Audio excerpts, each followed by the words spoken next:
কখনো বা সম্পত্তির লোভ, কখনো বা সিংহাসনের দখল পাওয়ার জেদ, কখনো ভাই ভাই রাজত্ব দখলের ক্ষোভ, এমন বহু জানা অজানা আন্তঃ কিংবা অন্তঃসংগ্রামের সাক্ষী হয়ে দাঁড়িয়ে রয়েছে ভারতবর্ষ। নমস্কার, আমি অঙ্কুর, আপনারা দেখছেন ওয়ার্ল্ড হান্টিং ইউটিউব চ্যানেল। আজ আমরা চলে যাব 500 বছর পেছনে এমন এক স্থানের কথা জানতে, যা প্রায় 200 বছর ধরে ভারতের ইতিহাস লিখে গেছে। জানতে হলে চোখ রাখুন ভিডিওর প্রথম অধ্যায়। চলুন বিষয়টা সম্পর্কে অবগত হওয়া যাক। সাল 1526, বাবর ও ইব্রাহিম লোধির মধ্যে প্রথম পানিপথের যুদ্ধ। 1556, আকবর ও হেমুর মধ্যে পানিপথের দ্বিতীয় যুদ্ধ। 1761, সাদাশিবরাও ও আহম্মদ শাহের মধ্যে তৃতীয় পানিপথের যুদ্ধ।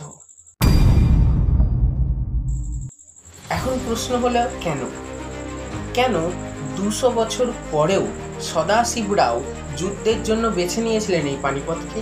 কেনই বা আহম্মদ শাহ সহ সকলেই ভারতের প্রবেশের জন্য বেছে নিতেন এই পানিপথকেই? কি এবার আপনার মনেও প্রশ্নটা জাগলো তো?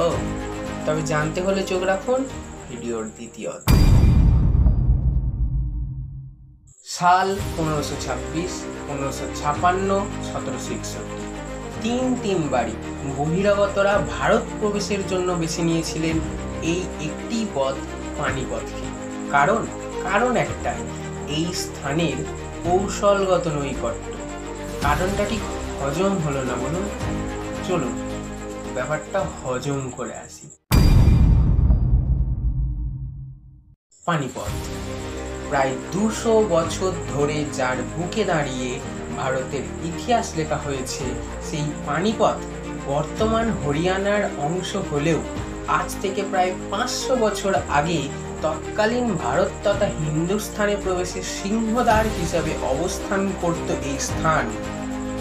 কারণ তৎকালীন ভারত তথা হিন্দুস্থানের সর্বকালের সর্ববৃহৎ, দীর্ঘ, সমতল, এক কথায় উপযুক্ত যুদ্ধক্ষেত্র হিসাবে স্থানটি বিরাজমান ছিল। এই পানিপথের অবস্থান প্রাকৃতিকভাবে এতটাই বিস্ময়কর ছিল যে এই যুদ্ধক্ষেত্রে মুখোমুখি থাকা দুই বিরোধী পক্ষই পরিবেশ দ্বারা অনুকূলভাবে নির্বাচিত। বুঝলেন? At the end of the story, তৎকালীন ভারত তথা হিন্দুস্থানে পানিপথকে জয় করা মানেই হিন্দুস্থান কা দিল্লি তথা সমগ্র ভারত দখলের পথ উন্মোচন হয়ে